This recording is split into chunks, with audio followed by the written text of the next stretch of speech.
ജീവൻ രക്ഷിക്കൽ അതീവ ദുഷ്കരമാണെന്ന് പറഞ്ഞ് സ്വകാര്യ ആശുപത്രികൾ കൈയൊഴിഞ്ഞ കേസ് പുഷ്പം പോലെ കൈകാര്യം ചെയ്ത കോഴിക്കോട് മെഡിക്കൽ കോളേജ് ആശുപത്രിയിലെ ഡോക്ടർമാരിപ്പോൾ സ്റ്റാർ ആണ്. വിഷാദ രോഗത്തിന് ചികിത്സ തേടുന്ന മലപ്പുറം സ്വദേശിയായ 33-കാരി വ്യാഴാഴ്ചയാണ് 15 സെന്റിമീറ്റർ നീളം വരുന്ന പപ്പടക്കോൽ വിഴുങ്ങിയത്. എക്സ്റേയിൽ ലോഹക്കമ്പി ശ്വാസകോശവും തുളച്ച് ആമാശയത്തിൽ കുടുങ്ങിക്കിടക്കുന്നതായി കണ്ടെത്തി. വയർ തുറന്നുള്ള അതിസങ്കീർണ ശസ്ത്രക്രിയയ്ക്ക് വിജയസാധ്യത കുറവാണെന്ന് കണ്ടതോടെയാണ് ശസ്ത്രക്രിയയില്ലാതെ പുറത്തെടുക്കാനാവുമോ എന്ന സാധ്യത തേടിയത്. Fibre optic intubating video endoscopy, direct laryngoscopy ഉപകരണങ്ങളുടെ സഹായത്തോടെ ആന്തരിക അവയവങ്ങൾക്ക് ക്ഷതമേൽക്കാതെ വായിലൂടെയാണ് ലോഹക്കമ്പി പുറത്തെത്തിച്ചത്.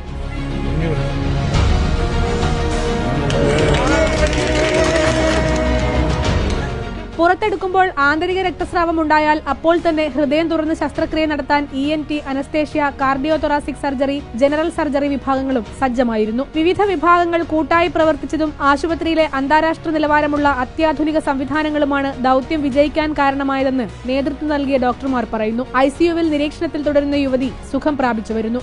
റിപ്പോർട്ടർ, കോഴിക്കോട്.